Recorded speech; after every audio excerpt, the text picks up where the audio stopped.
Today I'm going to walk you through how to install the Salesforce Data Quality Dashboard. And this is a dashboard that really helps you understand what the quality of your data is. So it's basically a set of formula fields that installs and then you can customize. And it basically gives you an idea of what the quality of your opportunity data is. You know, things like, is the close date past due? Does it have products? It basically gives you kind of a percentage to say, hey, only your data, your record is only 80% complete. And it's a way to kind of guide your users into completing and updating the record. I am Natalie. I am the founder of Catalyst Tech, and I have been a Salesforce MVP and admin for like 14 years. And I love Salesforce. I love using it to help businesses grow and scale. And I just saw a gap here where Pro Suite, I'm actually an enterprise gal, but I see how much they've put into Pro Suite. And so I really want to help you get the most out of your Pro Suite using my knowledge coming from the enterprise Salesforce Enterprise Edition world. So with that, we're going to jump right in. We're on the home page of your Salesforce Pro Suite. And I already clicked that gear open, but if you haven't already, click the gear open. So to install this Salesforce App Exchange, you're going to click Open Advanced Settings.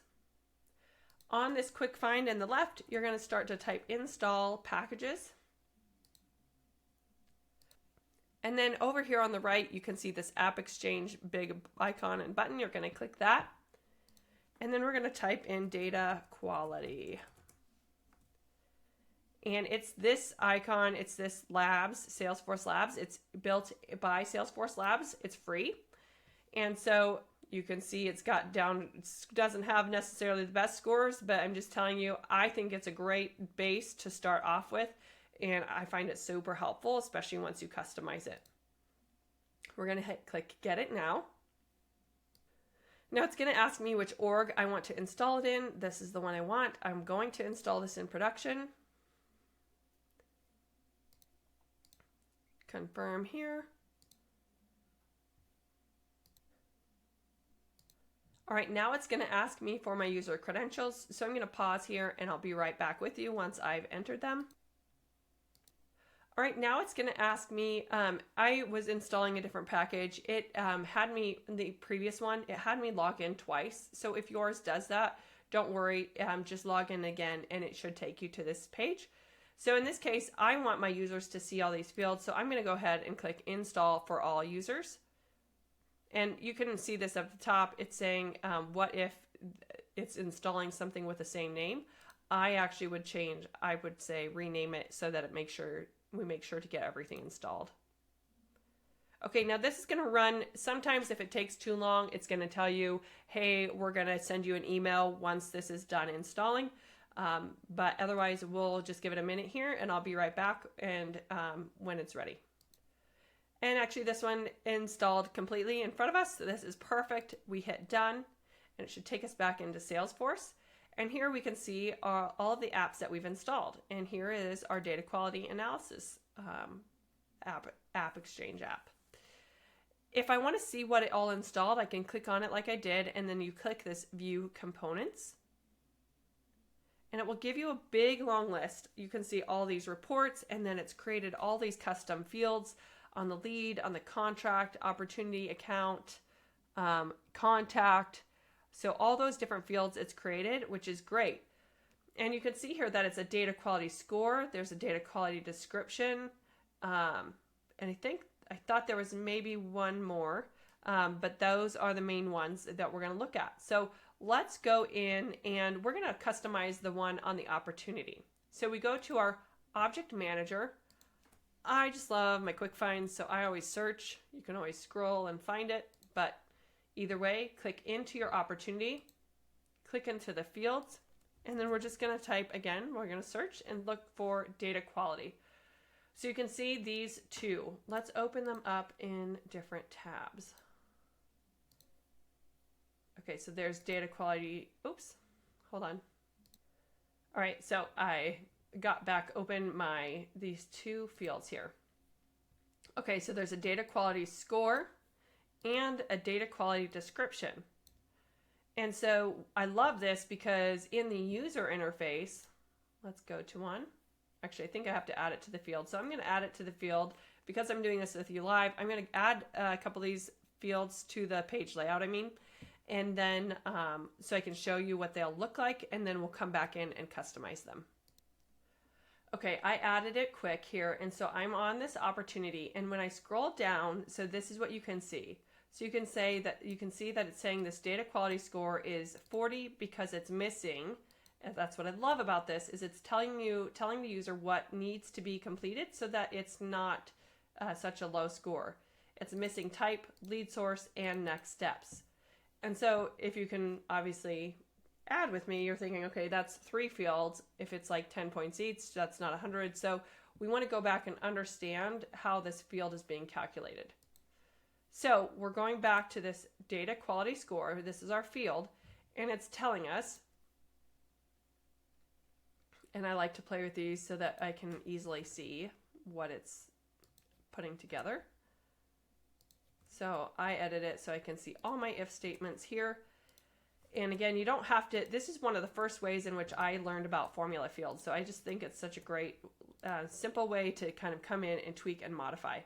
So you can see here that it's saying each field, what this is telling you is that if the pick list value for type is blank, then give 0 points. Otherwise, give it 20 points. Same thing, kind of similar here. If the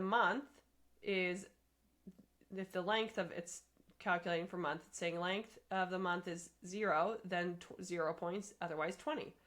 So all in all, this is basically saying if these fields are blank, then give it 0 points. If it's got a value, then give it 20.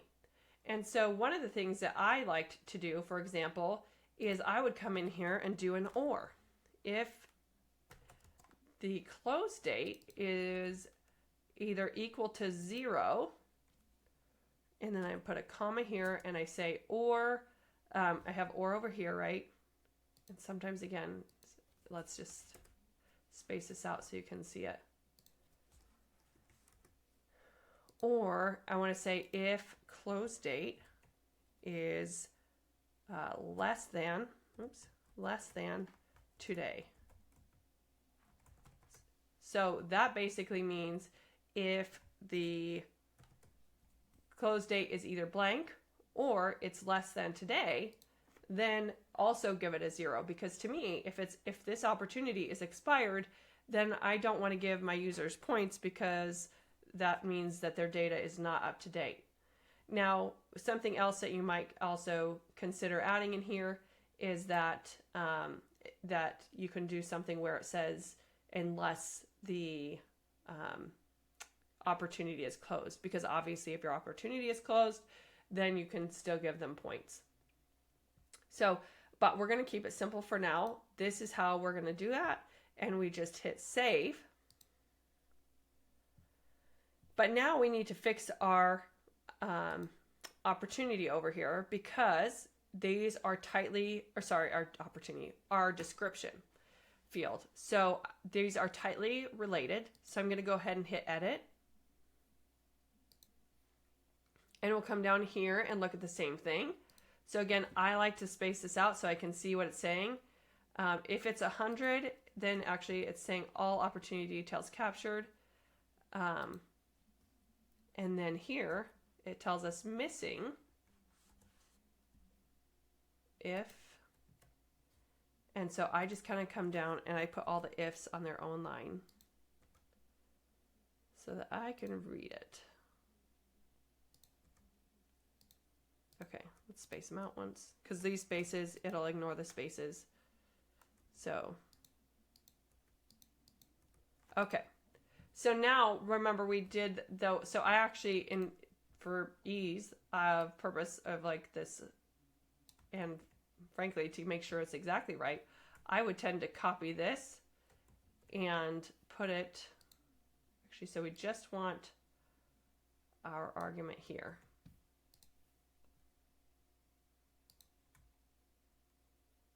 Let's see, I want it just here, because it's or that. So there you can see it. If, and it's saying if it's either 0 or this. Sorry, I'm probably confusing you. If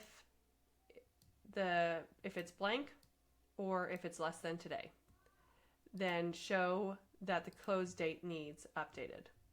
Okay? Okay, so that's it. And we're going to go ahead and hit save. And now we know, so that like, let's just see, let's just see if this works. So we're going to move this back to the first, save that, and now here we are. It says close date, right? Because even though there is a close date, it's expired, and so then we want the user to know, hey, you also need to update that. So I love this. Another thing I do is oftentimes if it's at a certain stage, like at proposal, there's a field on the opportunity that says has products. If products are not attached by the time that you reach the proposal stage, then I would dock, however many points. And sometimes you can do 40 points, right? Like maybe that's a really big deal and you want to add 40 points. Or I add in a next steps due date. So not just a next steps, but a date by which it's due. And then I do the same thing that I do with the close date. So those are just some really good examples of how to use this data quality app exchange app. And then once you have this, you can start to put them in your list views so that when people are working on their opportunities, you could add in your data quality scores here so that they can stay up to date and see like, oh, hey, I need to do something with these. You can do reports and dashboards, all sorts of great things. So if this is hopefully this is helpful to you, and be sure to check out more videos on tips and tricks for Pro Suite Edition.